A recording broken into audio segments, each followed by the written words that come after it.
I'm Alicia Farmer. Thank you for listening to the first ever Dr. A's Spiricast. We are super excited. Let me go ahead and tell you what the Spiricast is.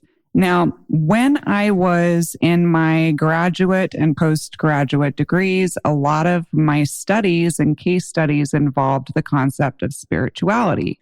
Now, when we think about spirituality, it is not necessarily religious. And I always go back to Elizabeth Tisdale's definition. She was one of my biggest influences in the degrees. And she says, I see spirituality as being more about how people construct meaning and attend to the sacred in their lives, whereas a religion is an organized community of faith.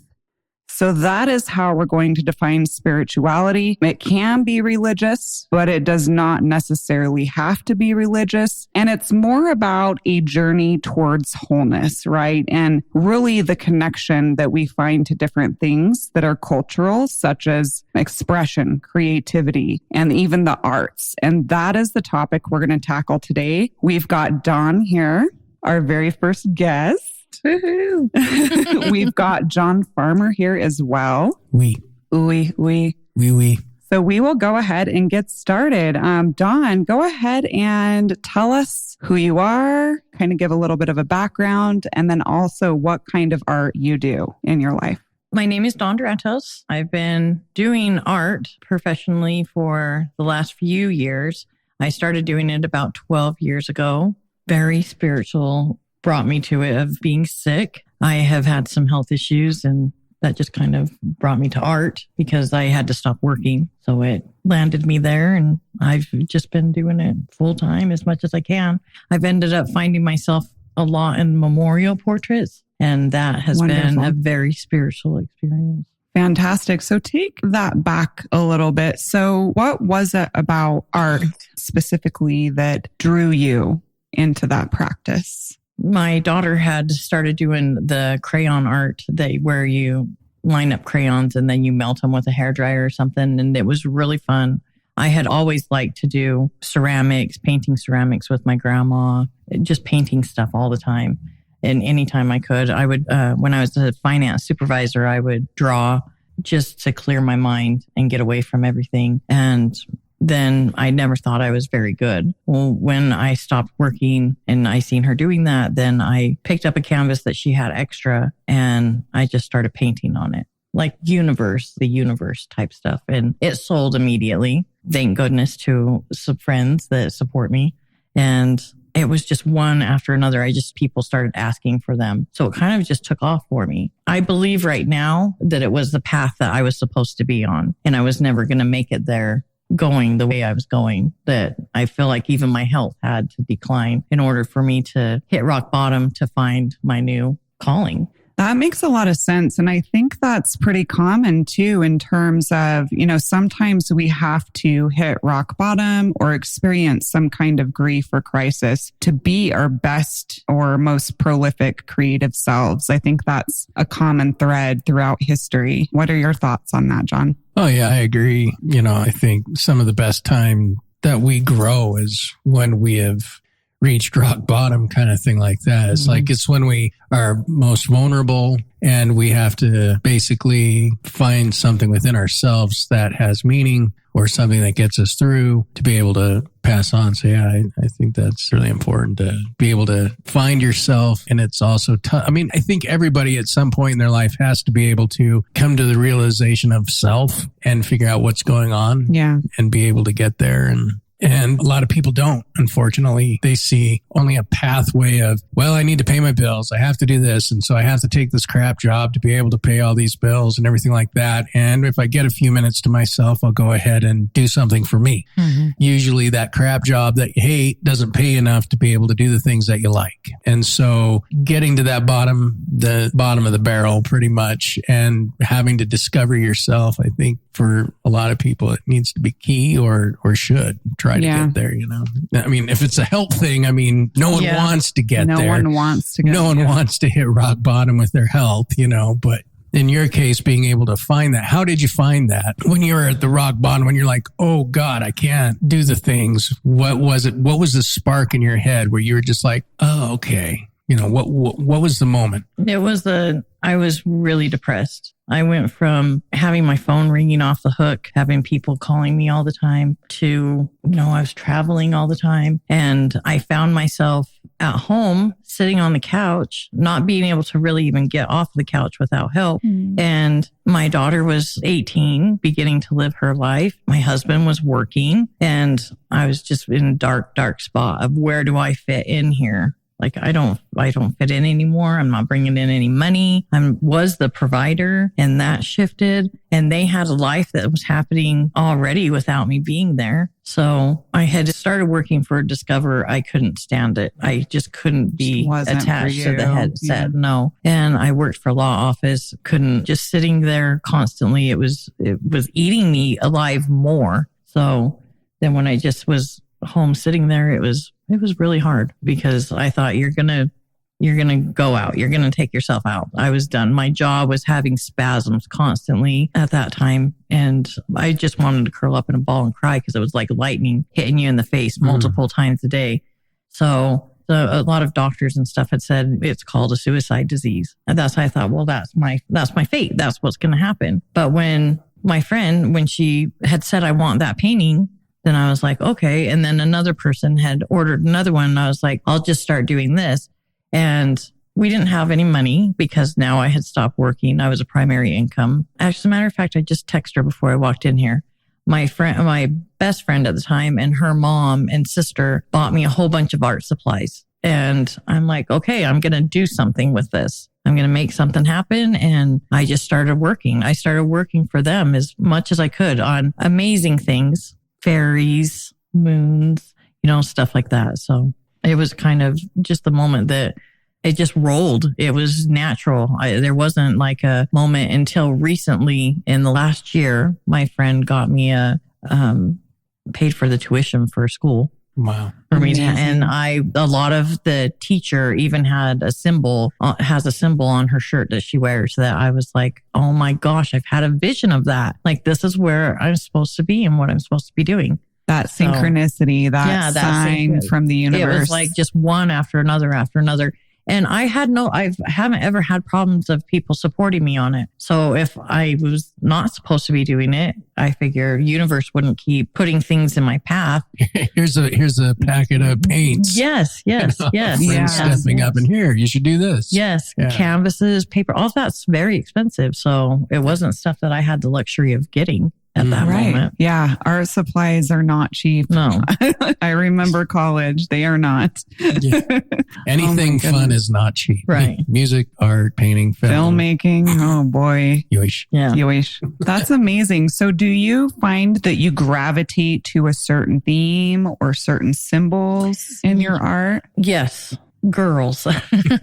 I love painting girls, like fantasy girls. Who doesn't? Not the beauty of the feminine body. That's my favorite. I've moved away from it a little bit, but I'm just starting to get back into it because I was doing so many pets. But I am thankful for every single piece that I've done, because every piece has taught me something, and I've been able to grow from it. So this past year, I've got to do some of my girls, which you guys have got to see, the girls with guitars. It's a love letter collection. Is probably my favorite thing that I've done so far. That's literally me on a piece of paper. Animals I like to do, but I'd like to do more than that. I've expressed dark side.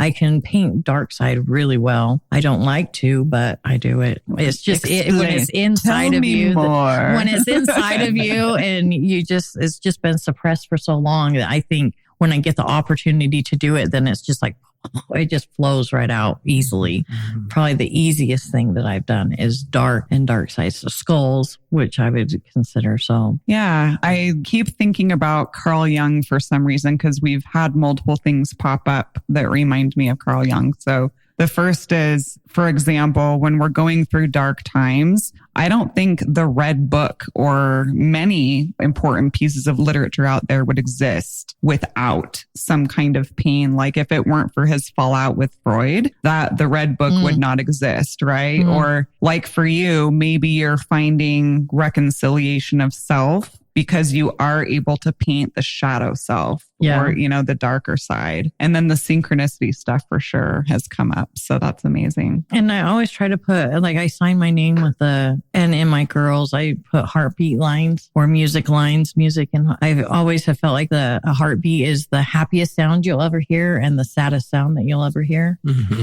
I love that. Yeah. Facts. And that's why I start my name with a heartbeat and end it with a heartbeat. That's beautiful. Ooh. It kind of gives, and then it kind of solidifies the I'm talking about. the energy. And recently I started putting a heart at the top of the beat line because my friend that paid for my school tuition, she signs her name with a heart.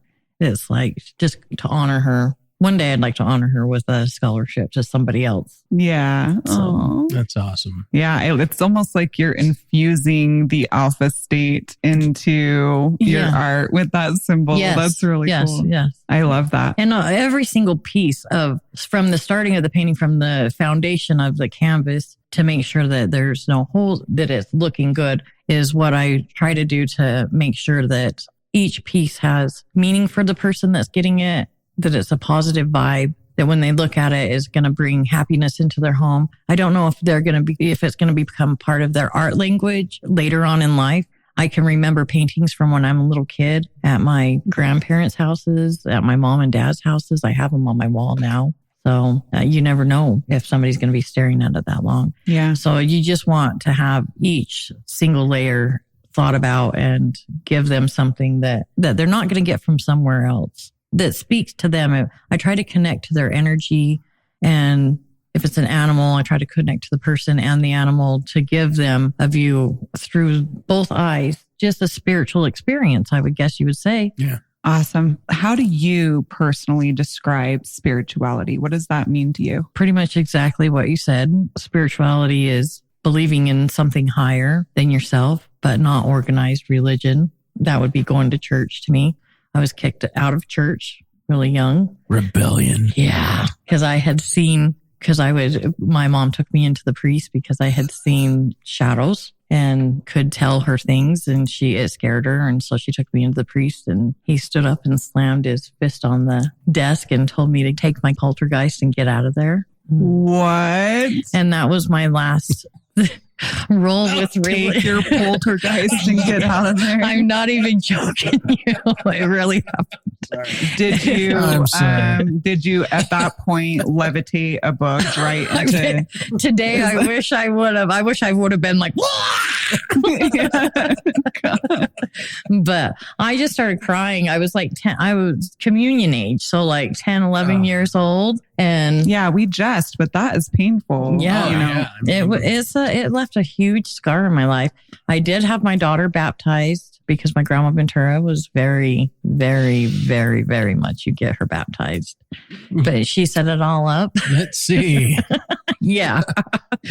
So, but that's the last actual organized religion experience that I've been through. And so I went to horses. Are a big ordeal in my life. And that's where I find what I consider God. Let's talk about that. Mountains. So when did that start? When did you realize that there was something to that and that feeling that you have about tapping into source with the horses? With the horses I specifically remember a day we were riding up in the canyon with our friends, Dean and I, my husband. My daughter was with us. I had a migraine that was just pounding. But as soon as I got on the horses, it was gone. When I got on my horseback, we started riding up. And I remember going through this clearing and it just opened up into, it was just like trees. And all of a sudden this huge open area, and there was a lake. There was a big mountain standing in front of you. It still had a little bit of snow on it. It was kind of chilly. And I got off the horse to take in just the beauty, and my headache immediately started back in.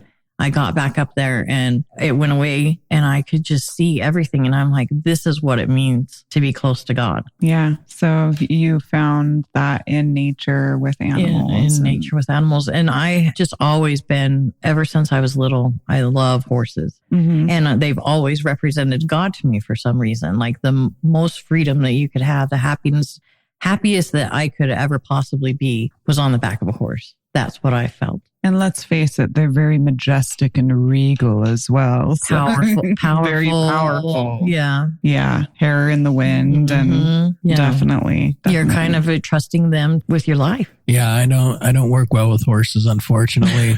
They know. I get on and they're like, "Oh, you're afraid. Okay. Well, I'll show you being afraid then." Mm-hmm. And then they just take off and I'm like, "Okay, I'm going to die." So I guess that's getting me as close to God as possible then too. The few times I've tried, I really did enjoy it, but I have always been such a lover of every creature, like animals, like you said, from, really little. I can't even hurt a spider or a fly. I get really heartbroken. Oh, that's how my daughter is. I can get flies, no problem. Flies and spiders. If the spider's poisonous and it threatens my family, no problem. It's not bothering you, John. Just get a jar and take it outside. Throw it over the fence to the neighbor's house. Different story if it was a zombie apocalypse and you've got to kill things to live and that. But in the comforts of life that we have right now, I would prefer not to take life if it's not necessary. But yeah, I love animals. I feel that so much. It's a beautiful thing. Tell me a little bit about your creative process. How do you tap into source while you're painting? Do you kind of get ambiance going? How do you really get in the zone? Music. Perfect. Music. And what kind of music? Is it like the Grateful Dead or is it like... Kind of like everything. I just put stuff on my playlist, mostly all stuff from 80s, 90s, Rat, really. White Snake. Yeah. Ozzy. Hair metal. Yeah. Love songs, lots of love songs. So you're tapping into music. You're getting in the mode. Do you ever feel like you channel anything? Yeah. That's how I started, was just I just kind of try to clear my mind and look at the picture. If I have a name of who I'm working with, then I'll say the name and ask source to give me any information that I need. And I'll spend days sometimes just sitting there looking at the reference photo, trying to connect with it and get some type of information of which way it's supposed to go. Yeah. Because I don't know. Yeah. I just let it tell me. And so the funnel, that's what I call it. Yep. Yeah. Then recently, probably in the last year, probably in the last 2 years, I started using music. And you can connect to the right balance. You can get to a place where you almost feel high with music. It's the craziest thing. If you can ride the ride of instruments, or the instruments they're taking you on, along with the pitch difference in a voice, man, it'll skyrocket you like that. That's probably one of the closest places I've been to God as well, is in that and painting, of just letting that flow and just letting the paintbrush. You're not even thinking. By the time that you look up from your canvas, you're like, whoa, what happened? How did I do that? Doesn't that blow your mind? Like for me, I'll write music. And well, here's one for you. When you're painting and you have the concept in your head and you get it on canvas, do you step back and at that point go, wow? For me as a musician, I'll come up with the tune in my head, then I'll put down each instrument and lay out each track and then have everything mixed. And it's a process and it can take, a month, 2 months, sometimes 4 hours, but most of the time. So I've heard it like 1,000 times before I get to that final product. And then I finally hear it and then I'm like, yeah, okay, I'm satisfied with it. I'm happy with it, but I've heard it 1,000 times. Is that something similar for you when you're painting? Do you see it in your head? You're laying down each color. You've seen it 1,000 times and then you step back. And do you ever wish that you could just see it for the first time, completely finished and just go, with a fresh eye and just go, like for me, I always ask myself, if this is the first time I heard this song, would I actually like it? Mm-hmm. Do you get the same thing with your artwork? Yeah. Like if you wish you could see it for the first time and say, would I like my own artwork? kind of thing? I mean, does that work with you, or is that your process, or what goes on with you? I usually will do a reference photo on the computer so that I have some idea of where I'm going with it. And I'll put layers up so that I can take and put things in, take things out, whatever I want to do. That cat one I just did was like that. And I'm like, I think sometimes of artists that I like to, what's the word? Intimidate or not intimidate? Oh, imitate. Yeah. And intimidate. I'm going to be better than you. Back off. Well, yeah. You'll always want to be better than she them. will. No, but Here I come, Rembrandt. Yeah, no kidding. I wanted that tipped a little bit, and I thought, okay, I'll try that, because you don't usually see a tip there. And the books, I haven't seen much art like that. So that was a more original piece for me. But yeah, sometimes I'm looking at it and I'm like, my pet portraits, I look at that all the time. I'm like, am I doing something better than somebody else is doing out there? And I'm not with those. With my girls, I can get there, but everybody wants a pet portrait that's meaningful and something nice that they can do. So it doesn't leave a lot of room for challenge. Yeah. But when you're just sitting there looking at, when I'm going through that process, I'm just trying to figure out on the computer because I have to have something to look at. If I try to do it right out of my head, forget about it. It's not happening. Yeah. So I just make a reference photo up there. And have you tested yourself out doing that? Yeah, the first ones that I've done. So it's been about 12 years or 13 years since I've done it, but not for a while. You've learned. You're like, yeah, this isn't going to work. I've learned if I want realism, I'm going to need to have a reference photo. That's the biggest thing. I'm the same way. Yeah, I need something side by side to look at, whether it's a portrait or even still life. Yeah, even still lives. Yeah. Just to get detail, because I love details. All the little details of stuff. So I'll find a good lighting. I fight with lighting. Lighting is one of the hardest things, but there's another God situation. Spirituality is in light and then the shadow side. So trying to get those to mix, everything's always comes out dark. Yeah. And what can make things pop. And until I find the light within inside of me, I'm not going to be able to paint the light of anything else. Right. So good point. Do you have someone, an artist or otherwise, who's been your biggest influence on your work? Jim Warren, probably. Boris Vallejo. I love Boris Vallejo. Frank Frazetta, Vampire. Oh, yeah. And that's going back to, was it the Baroque or the Rococo with Boris Vallejo? I can't remember. He mostly did fantasy, all fantasy stuff. Oh, that's right. Yeah. I'm getting him confused with another artist. So him and his wife, Julie Bell, have really amazing fantasy art. Yeah. All the girls, she created bronze body painting. Oh, yeah. And I have one of their books. Well, I have a few of their books, but they're both amazing artists. Because I like surrealism, like Salvador Dali and stuff like that. But my brain isn't quite that warped to be able to see all of that stuff happening. So more romantic. I have the more romantic view in my head. So that's where Jim Warren comes in. Yeah. And then there's that escapism too. I think that people really love about fantasy art where it just kind of sweeps them into another place and time and reality. Well, and I don't know if now's the time to bring it up. I'm sure you have it in your questions, but one of the things that and we can talk about it later on, build from this, the painting you did for the family. Oh, yeah. That was such a story, that told such a story. And I remember when you first sent it to me, I had tears in my eyes. And he did. The representation. And then when you told me the process that you took to bring that out, and then how you were crying about it and all of that, just to what it took our family probably never would have done in our lifetime. They did back then at 18 and came over on a steamboat from Italy, went to a country that they didn't speak the language. They didn't know what the hell they were doing. They just knew that they were going to the land of free and home of the brave, and boom, there they were. And then they started making watermelons. Yeah. A lot of paintings are actually kind of like that, that get emotional like that. I did one of my daughter's brothers as well that was like that. And even if I have a reference photo, I try to add more into it. So like that one, I had put hearts in the dark areas of the the background because they're both no longer with us. So there's always going to be dark times, but there's still love in there. Right. And the family one was, oh gosh, that was such an emotional journey of just trying to put yourself in the place of being in Italy clear back then. Holy crap. Yeah. Like it's just so long ago.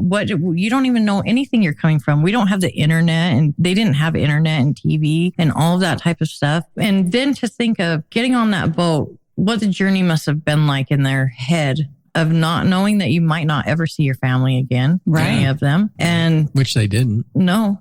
And then to get to America and to have that view looking back at the Statue of Liberty was just, it was emotional. Really. It's yeah. a big deal. And I think, unfortunately, we take it for granted. Every day. We do. I really feel like connecting to one's cultural roots and ancestry can be super, super spiritual. And just the other day, John and I were going through ancestry again and mapping it all out. And literally to sit there and think about the thousands and thousands of people that came before you. And that was only back to the 1400s, because before then they didn't have any written record. But the fact that all those people worked really, really hard and did all these different things to kind of create the luxuries and the convenience that we have today. Right. It is really humbling and spiritual. And to think of just the effect that our family has had on the economy here. Exactly. And our grandparents worked on the railroad. Yep. We helped build that. Yep. I had both grandparents, my grandfather joined the military on my mom's side, but my dad's side, he started working on the railroad at 13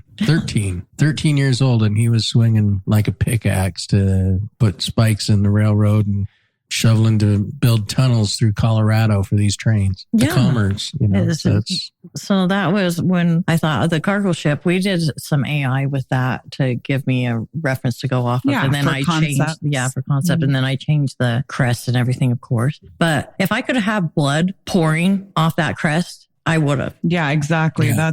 Because that's how what it took. The glow was as close as I can get to it to have it shine through of the blood within our veins that is pulsing through there. But yeah, it really needed that type of a piece, or it could have used blood to make it that much more emotional, and tears and how much they'd lost and just so much. Yeah, endured so much. Absolutely. Yeah. Pivoting a little bit, and I think this also ties into ancestry a bit. Have you, either when you're working on art or otherwise, ever seen things that you can't explain? Absolutely. All the time. All the time. Yeah. And you said that you have been experiencing this even at a young age. Yeah. Right? Even when I was young, I would see stuff.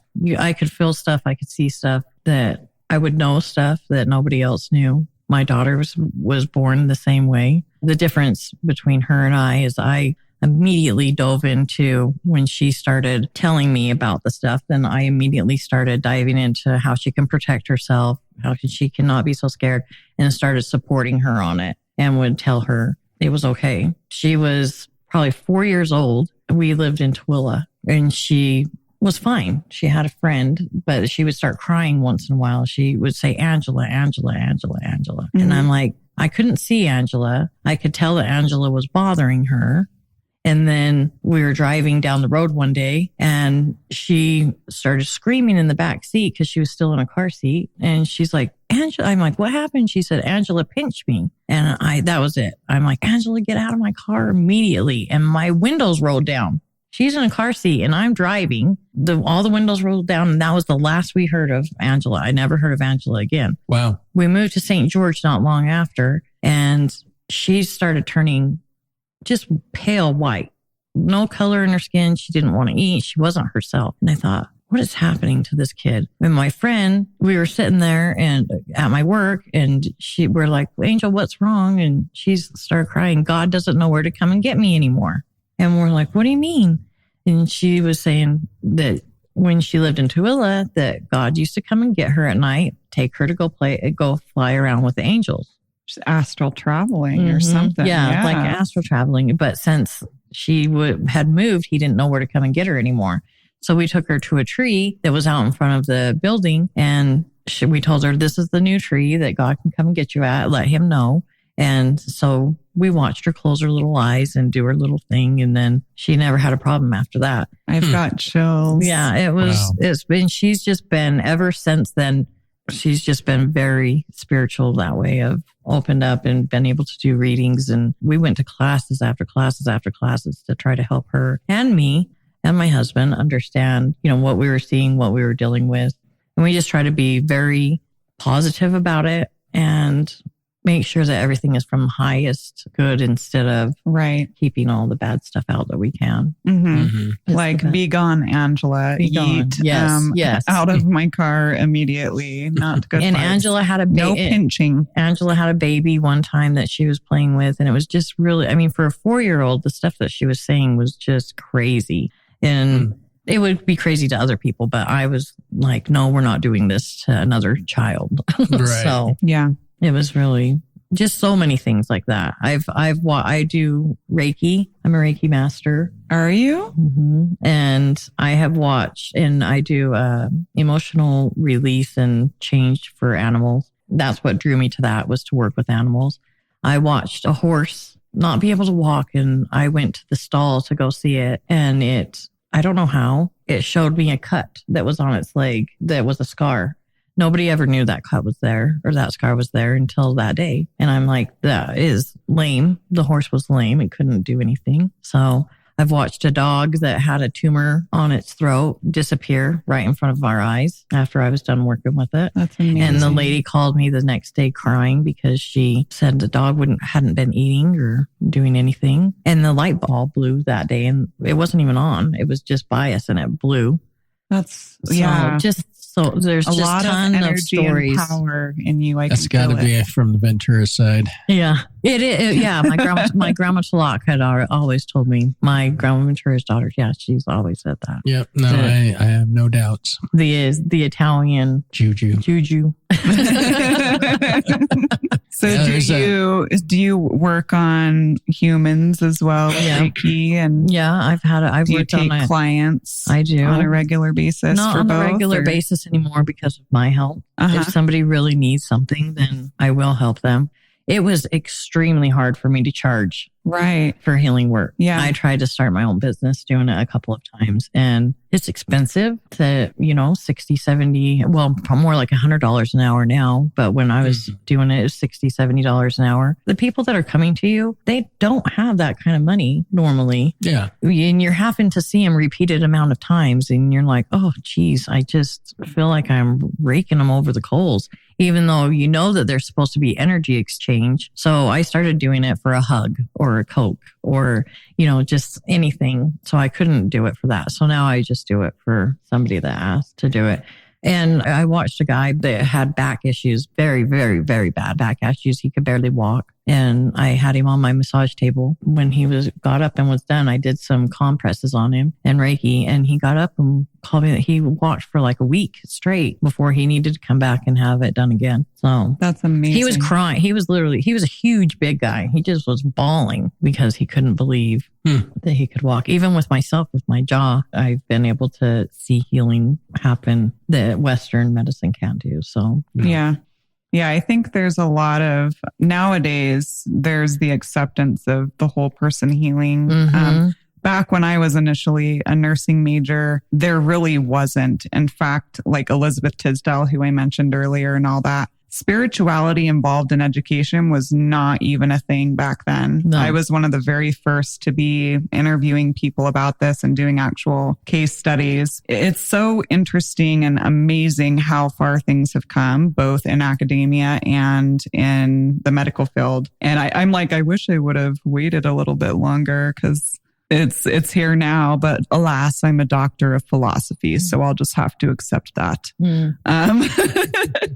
But yeah, I really feel what you're saying too about the healing stuff, because every time I do it, and I do a lot with crystals and stones and other things that will probably go down that rabbit hole later that I have since realized I'm gifted at, but it's hard to charge because it's like, sometimes it's very sudden and, this is how I have been taught and think of it of, I'm not the one giving the energy. I'm pulling that from the universe. I'm just a tool. Yeah. So if I'm just a tool, does the hammer charge me to use it? No. Right. No. So if I'm just the tool to get, and I think my paintings also do healing stuff. So I feel like if you're a tool, how do you charge? Even with my art, it's hard to charge. Yeah. Because of that same. We talk about that a lot in the filmmaking industry and for musicians too. It's just like valuing yourself is one of the hardest things we can do, I think. It's hard for an artist. I mean, it doesn't matter, musician or filmmaker, actor, anybody. It's trying to put value into yourself. As a tool. Yeah, I definitely get that, but I do like to make a living. Yeah. but again, it's like, hey, all right, my music is my music and I'll give it away or sell it for $1 or whatever, Right. Or I'll treat it like champagne and say, here's a 1 copy, $1,000. Johnny. Never worked. Aww. I know. Here's a digital copy that you can share. It's an NFT.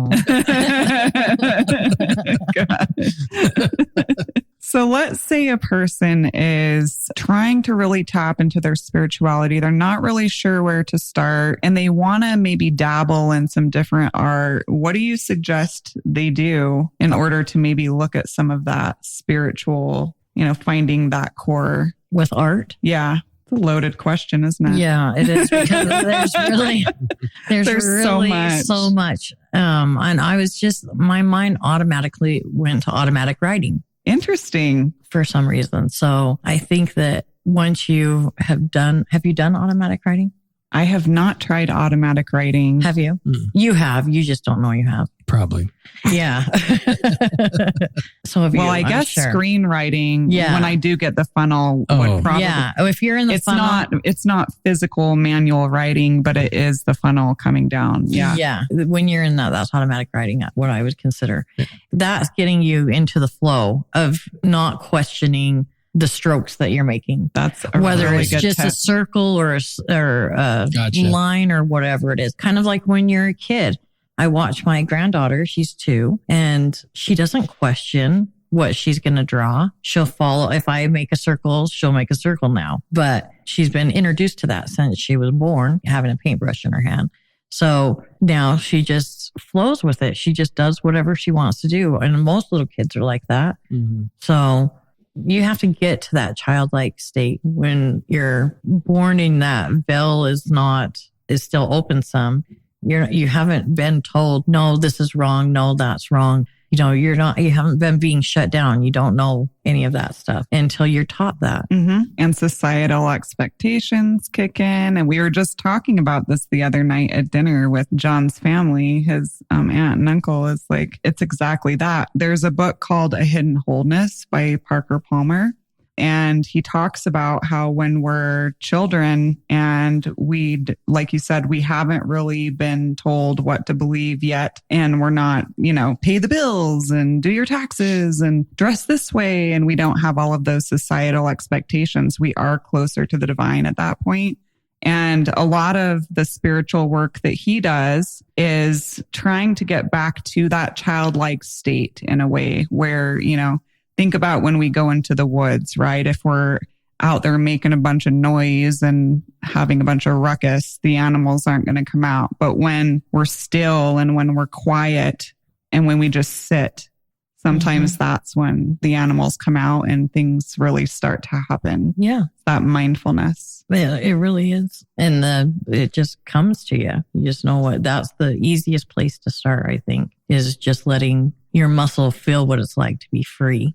And you're letting your mind feel what it's like to be free of not, even if somebody's told you can't draw, who gives a crap? Just do it. Just grab a piece of paper and try writing. Just let your mind flow with some colors if you want to, or that's what whatever. I tell my son. And I look at Meredith and Spencer. We've never said, oh, you should draw this. We make suggestions like, oh, draw a portrait of me, but we don't put any limitations on it. It's like just, and seeing the two of them come into their own art style. They started out, Meredith had a little edge starting out with art than Spencer did.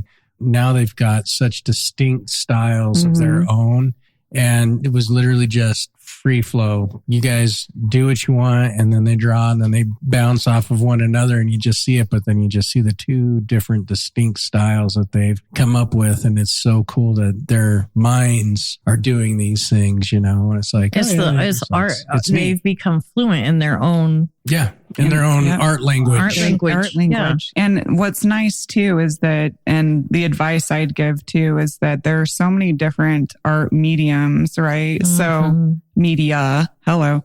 And so whether it's jewelry making like Ty does, Ty, that's another one, you know, I mean, the rock hounding. I'm wearing I'm wearing one of his pieces, and I don't have the ring on, but that right there. Oh yeah, gorgeous. You just cut this up and frame. I mean, I remember when he was just doing wire wrapping, and he tried to cut stone with a drill press to make rings, and that's really kind of, and he was using the sander to smooth rocks out and polish them. And now over the last, 5-6 years, also now he's got all this equipment. And he can intuitively find rocks. He can feel where they are. And it just blows my mind. It's kind of like, most of his material. Yeah, it's kind of like the divining rods where they walk around to find water and all that. Yeah, he's got that skill where he's just walking, bam, and there's a rock, and Did you guys encourage him to grow and do all of that on his own though? Yeah. See, I failed a little bit there, which with my granddaughter, I've noticed, don't do that, because that's where the intuition comes in. That's where the becoming fluent in it. Yeah. If I wouldn't have failed, you've got to let them fail to build their own language, and then they'll be in tune with it. Yeah. Yeah. But they're going back to the original point. So there are so many different types of art expression, and just the way that people can become familiar with the craft, right? Whether it's, we know people who make brooms, right? Or people who make candles, or, the crafts can also be a big part of that. So music is a big part of that. I do a lot of multimedia stuff. It's even what Kate does with crocheting. That is an art. That is a meditative kind of art too, where there's a lot of repetition, and it's almost zen to get into that state. And then, there's a so pain many that different comes with that you have to work at. You have to be able to put in the back of your mind. Yeah, that's true. Yeah. So I would love to hear from you, just so the audience knows too, how we're able to find your work, how we can support your work, and website or email. Right now, just on Facebook, Dawn Durantos Art, and on Instagram at Durantos, Durantos. That's not updated though. That's okay. My Facebook has everything. Facebook has everything on it. Awesome. That's the easiest way. Are you showing? Well, one of the things before we go, one of the reasons why you're here is because this all started with your artwork at the Pagan Market, which then led into having you show your artwork at our film festival. Yes. Are you showing your artwork? And I remember you had something in the library. Last year I did 2 pieces in the Utah State Fair. I did a piece for the Sarah in Orem. Yeah, Sarah Center. Yeah, and then Stepstone and the Pagan Market. And that was really neat. This year, I'm looking to do the same, Stepstone for sure. Yep. Then hopefully I'll have a couple of shows coming up. I just haven't seen yet what's available for this year. Very cool. Now, in your circle of artists, have you met, I'm sure that you've met a whole circle of artists out there now and what they're doing. Is there anybody that you'd like to give a shout out to help support some local artists as well? Or Vanita Harper is probably one of my biggest supporters, and she has a lot of art. She's on Facebook as well. And Cassie Breck, she's in school with me, and she does a lot of spiritual stuff. Nice. So I'm hoping that maybe she'll be coming to Zepstone too. That would be awesome. Yeah, have her send some artwork in. We've got to actually open that floodgate up next for the artists, so we can start getting some artists in and get the fashion shows and the dancers and all that. So, it's going to be fun. Yeah, it's going to be It was one of the funnest times that I've had. It was so much fun. Oh, good. That makes me happy. Yeah, for sure. And we are honored, really, that I really felt like I was floating on air. Oh, Aw. And seriously, so honored to have some of your original pieces. I just like get the chills every time I walk by that lion. Oh yeah. That lion was my mom's favorite. It was my husband's favorite. So everybody's jealous that you're the one that ended up with it. Well, it's in the castle. Yeah, it's For now, we need to get it framed. And that's then everybody knows it's where it belongs. My husband's seen it there. So Yeah. he's like, it's where it belonged. Aw, good. I love your husband. He's a great guy. Yeah, he's a good guy. Yeah. Well, thank you so much for helping me experiment with this new process. You're so welcome. And being the very first guest for the Dr. A's Spiricast.